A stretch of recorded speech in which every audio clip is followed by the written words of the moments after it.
Muy buenas a todos, muchísimas gracias por estar aquí con nosotros una semana más. Bienvenidos al Títere. Esta semana estamos tratando, como ustedes saben, el tema de violencia de género y el tema de derechos de la mujer. Es importante hablar de estos temas y de estas temáticas y creo que es bueno poder traer a personas que están día a día en relación con estos temas, hablando de estos temas, tratando estos temas, como es Viviana Aidó. Ella es representante de ONU Mujeres en el Ecuador.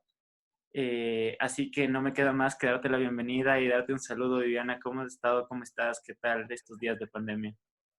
Muchísimas gracias, Esteban. Gracias por la oportunidad, por la invitación.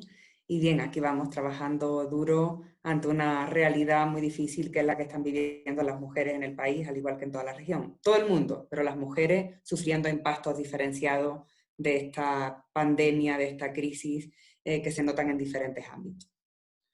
Para comenzar ya con el tema un poco más al punto, como diríamos, quisiera ver un poco y quisiera hablar un poco de la realidad y de la situación que viven las mujeres en América Latina en general.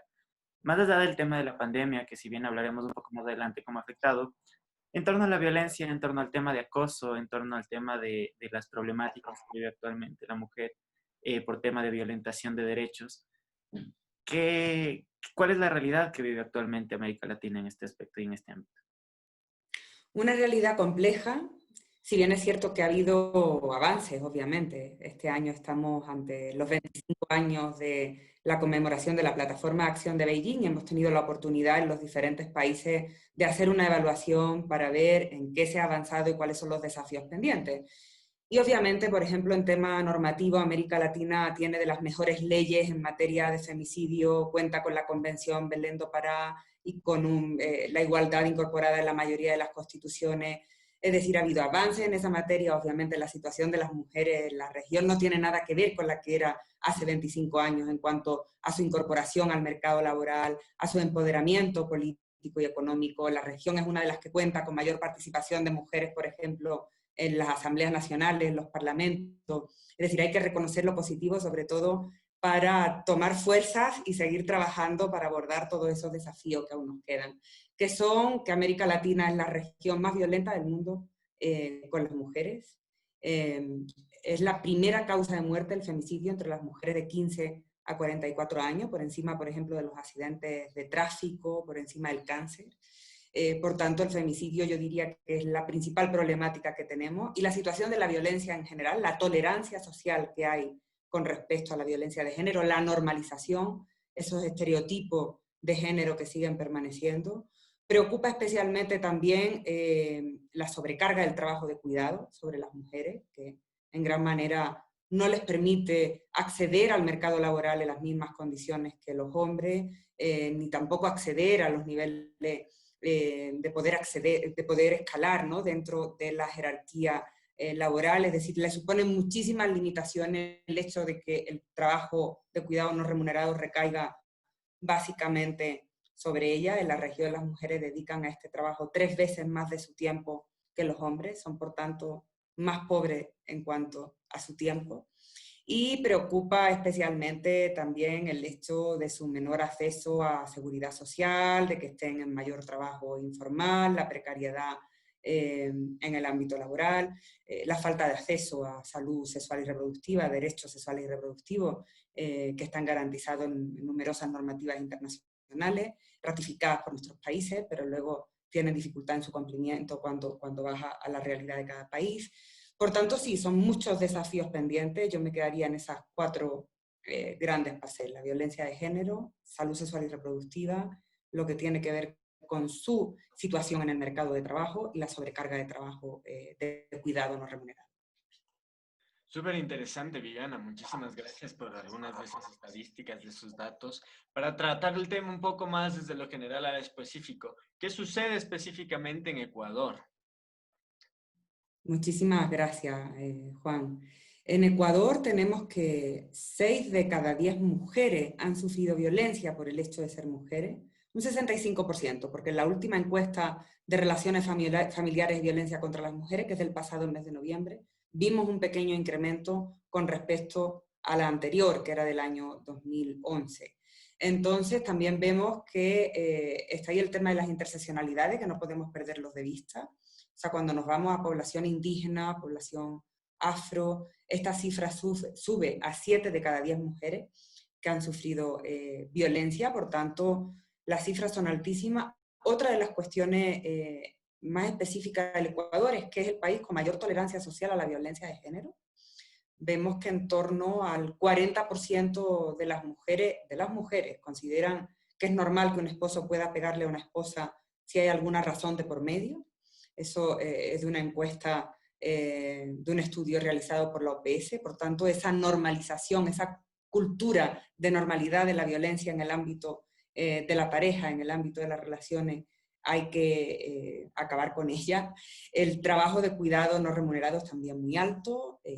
Dedican 3 veces más de su tiempo, 4 veces más en el caso de mujeres indígenas y de mujeres afro, y vemos pues una cultura muy patriarcal, una cultura machista que sigue siendo la predominante en los diferentes espacios.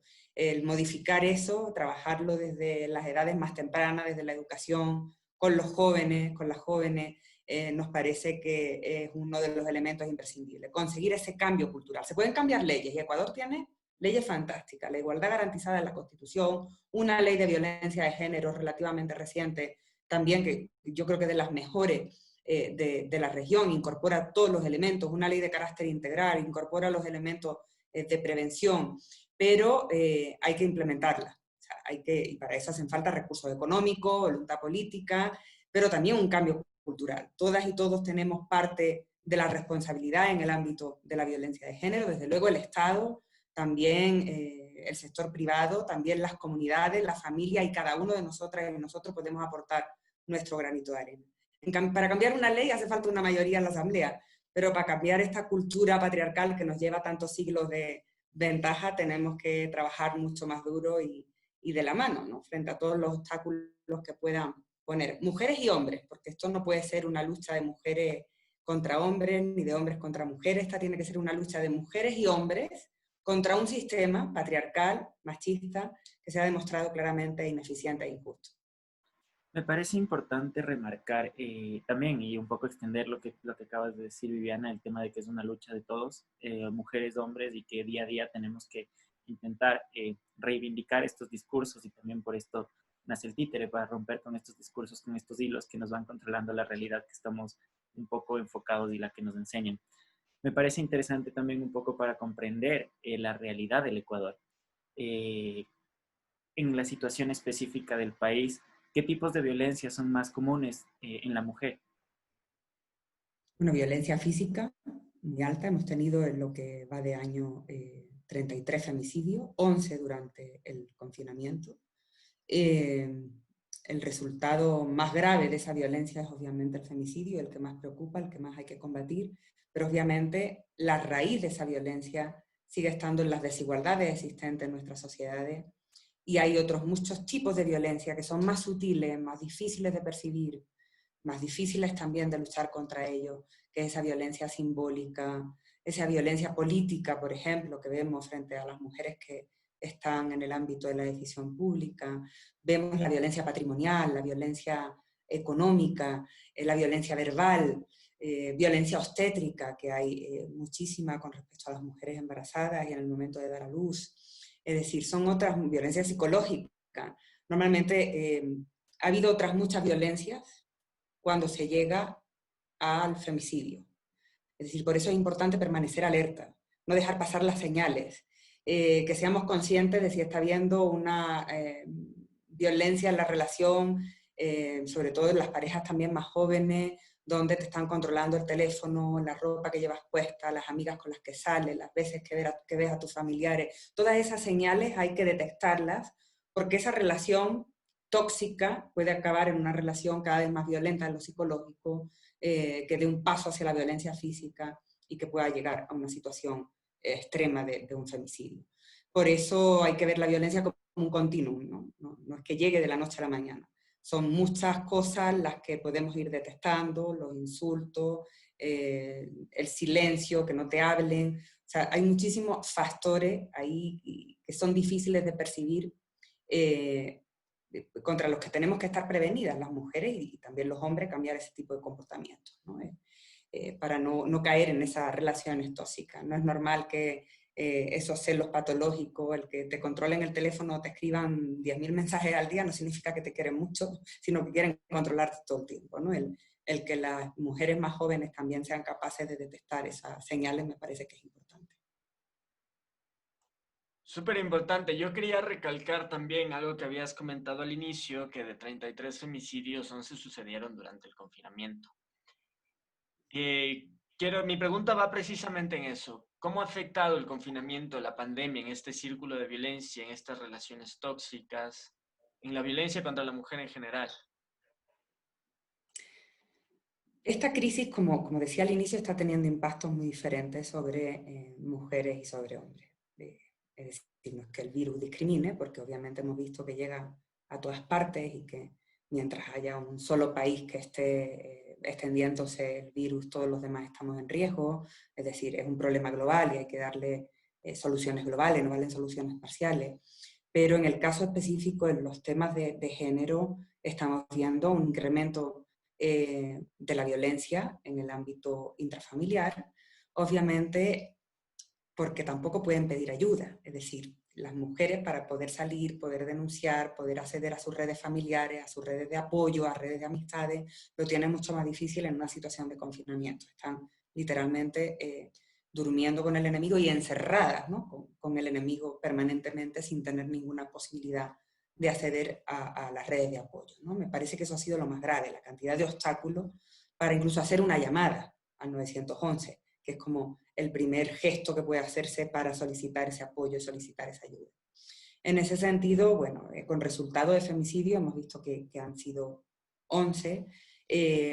También nos preocupa especialmente cómo se han profundizado los roles de género durante este confinamiento.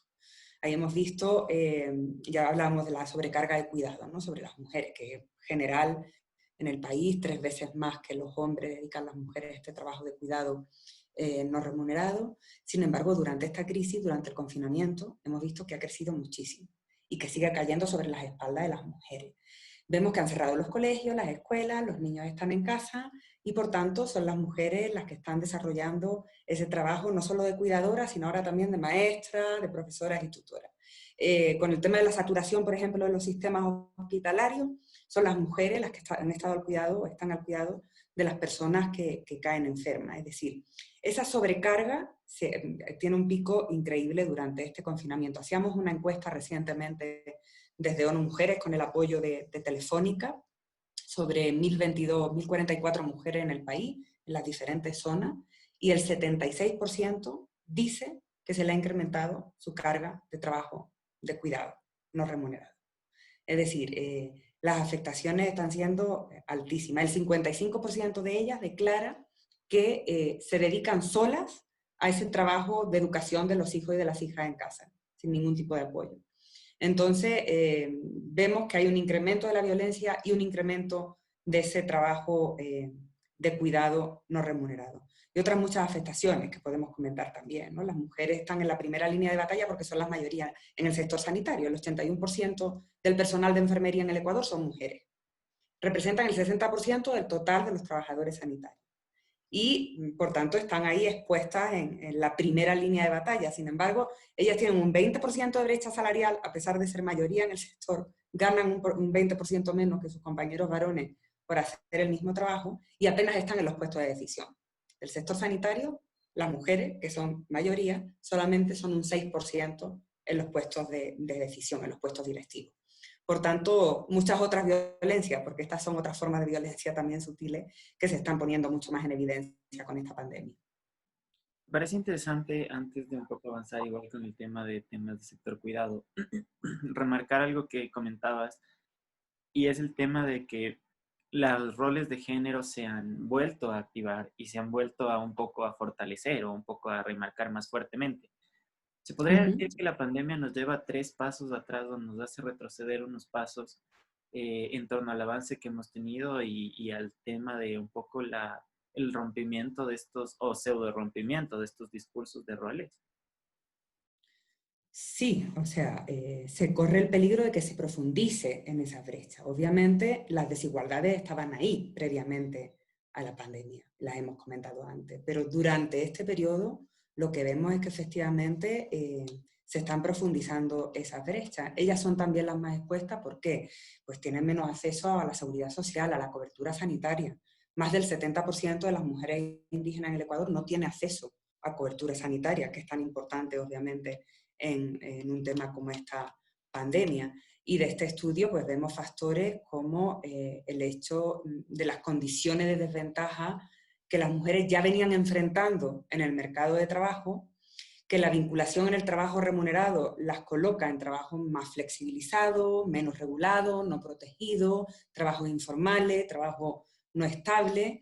El 64,2% de las mujeres ecuatorianas se encuentran en empleo no adecuado, el 66% en trabajo no protegido y el 33,7% en trabajo autónomo. Y el 70% de los trabajos son inestables. ¿Qué veíamos también con esta encuesta concreta? El primer hallazgo que nos daba es que cerca de la mitad de la población encuestada no se encuentra trabajando actualmente, cuando previo a la crisis teníamos de inicio un nivel de desempleo de un 10% en este grupo de población, ¿no? Que hemos hecho sobre 1.044 mujeres con hijos, y el dato se convierte en que un 45% de ellas se ha quedado sin trabajo.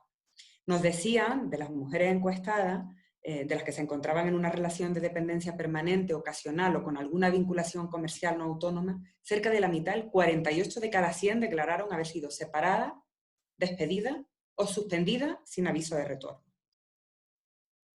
Esta condición lo encontrábamos en la provincia de Guayas y en la región Costa. Vemos también que para las personas, las mujeres que han continuado trabajando, se aprecian cambios en las condiciones de trabajo. En cuanto a las horas, se encuentra que 32,7 de cada 100 declararon haber reducido sus horas de trabajo y 57,4 de cada 100 declararon que su salario ha bajado. Es decir, y luego, por ejemplo, de las que realizan trabajo o actividades por cuenta propia o trabajo autónomo, fueron impactadas mayoritariamente por la imposibilidad de abrir los negocios. Es el caso del 68,5 de cada 100 mujeres, empresarias o cuenta propistas, que no han podido volver a abrir sus negocios. De las que han podido abrirlo, resulta que el 33% han reducido sus ventas o sus ingresos, ¿no? Hablan también de que la reducción de ventas o de ingresos se ve con mucha mayor profundidad tanto en las provincias de Pichincha y Guayas, es normal por el hecho de que han sido las más afectadas por los contagios, y ahí llega casi al 70%. Es decir, realmente la situación se está agravando, está empeorando para el conjunto de la población, pero hay que tener en cuenta estos impactos diferenciados sobre las mujeres, como decía.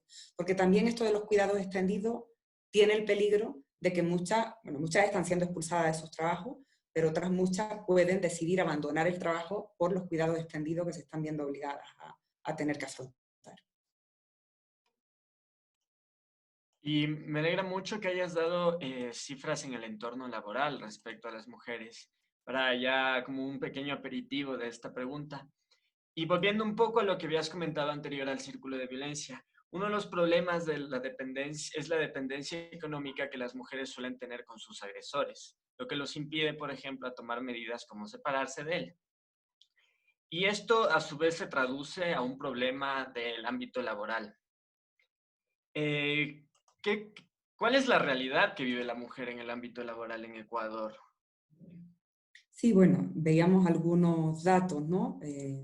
Acerca de la situación que es negativa. Las mujeres en el Ecuador, por ejemplo, sí se han incorporado de manera masiva a las universidades, a nivel formativo están entrando de hecho más en las universidades que los hombres, están saliendo más de las universidades, están alcanzando niveles superiores de máster, doctorado, pero sin embargo eso no tiene un traslado en cuanto a su incorporación al mercado laboral. Ya hemos visto la precariedad, ¿no? En la que están, que la mayoría, hablábamos de que el 70% está en trabajo no adecuado, hablábamos de que el 66% está en trabajo no protegido, el 34% en trabajo autónomo, y que muchas de ellas están sin poder abrir sus negocios, por ejemplo, las que están en el trabajo autónomo. Por tanto, las mujeres también concentran la mayor proporción de personas que trabajan en subempleo, el 72%, y sin seguridad social, el 60%. Hay colectivos muy afectados, por ejemplo, el de trabajadoras remuneradas del hogar, que en el Ecuador el 97% de las personas que hacen trabajo remunerado del hogar son mujeres y casi el 70% no está afiliada al IES. Es decir, hay que tener en cuenta también la vulnerabilidad especial que tienen determinados sectores. Y bueno, esto hay obviamente que trabajar desde muchos ángulos, desde muchas perspectivas, pero en este contexto de la pandemia es muy importante, primero, contar con todos los datos desagregados por sexo, tener la información acerca de lo que está pasando, un buen diagnóstico es clave. Y luego el incorporar a los programas las diferentes vertientes.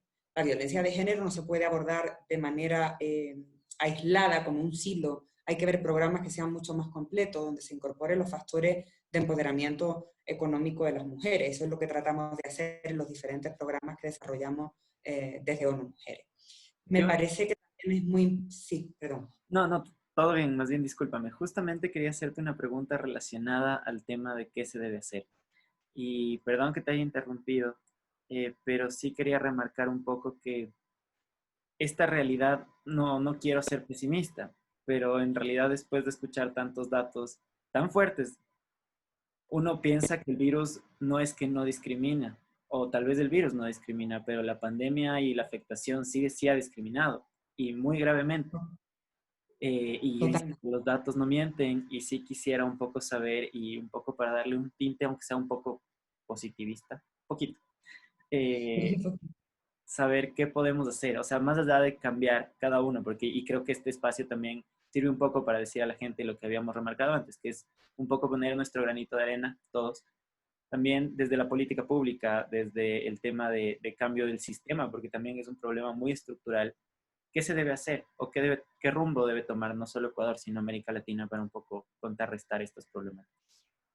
Bueno, por una parte, las normativas y las políticas públicas, que es importante que incluyan todos los temas de garantizar la protección y la vuelta al trabajo en cumplimiento de los derechos laborales.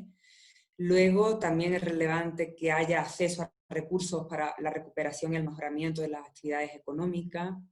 También que las opciones necesarias de protección social para el sostenimiento de ingresos, pero ante todo para apoyo a las tareas de cuidado, incluyendo la revisión de la normativa laboral y de seguridad social sobre los permisos y las licencias parentales, y la necesidad de fortalecer y consolidar el sistema de cuidado, considerando el cuidado como un servicio esencial y con recursos estables para su sostenimiento.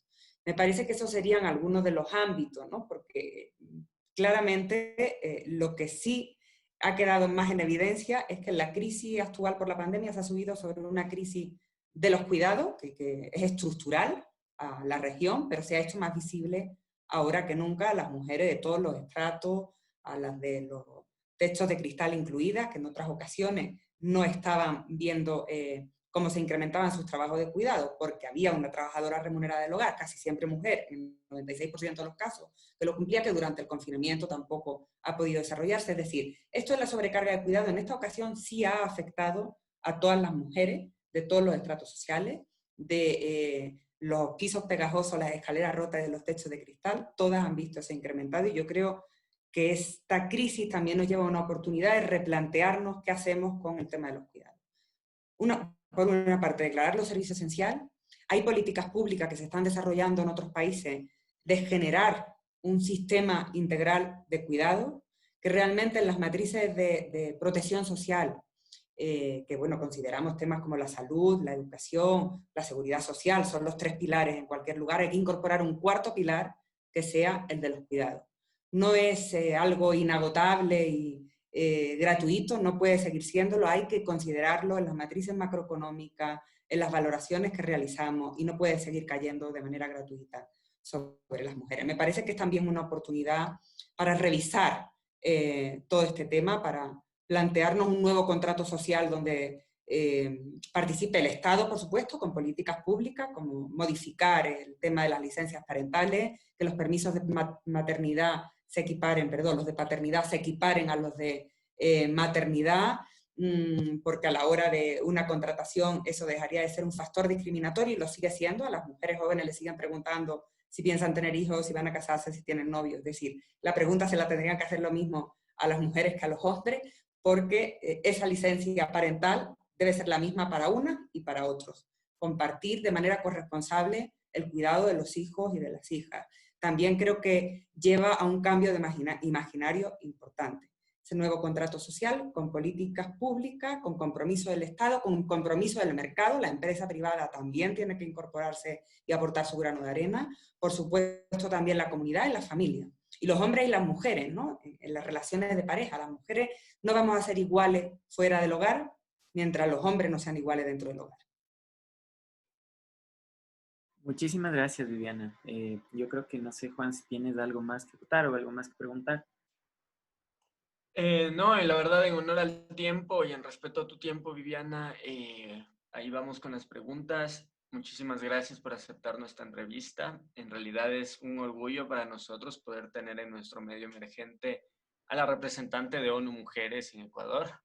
Entonces, muchas gracias. Esteban, si es que quieres acotar algo más. No, sí, más bien de mi parte, una vez más, ya te las dio Juan, pero también agradecerte por estar acá y más que nada por permitirnos un poco tener esta perspectiva, porque hay una problemática a veces con las fuentes o las cifras oficiales y es que a veces en ocasiones son escasas. A veces siempre es bueno nutrirse de las cifras tal vez más reales o de las personas que están más en el campo, un poco tratando estas problemáticas más con este enfoque, para un poco conversar y tener esta perspectiva grande para conversar y poder comenzar a cambiar y poder comenzar a cortar estos hilos.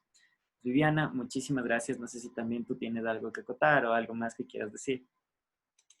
No, muchísimas gracias y desearos toda la suerte con este nuevo medio. Yo creo que son también claves para transformar la sociedad, porque generan opinión, porque aportan al debate, y en ese sentido me parece importante el tratamiento informativo adecuado de la violencia de género para cambiar esos imaginarios, porque no se trata de algo normal, sino de algo totalmente intolerable para nuestras sociedades y que tenemos que modificar. Y desde los medios podéis también aportar muchísimo. Así que suerte, enhorabuena y muchísimas gracias. Muchas gracias, Viviana. Un gusto que te vaya bien y un gusto también para todos ustedes que nos están viendo.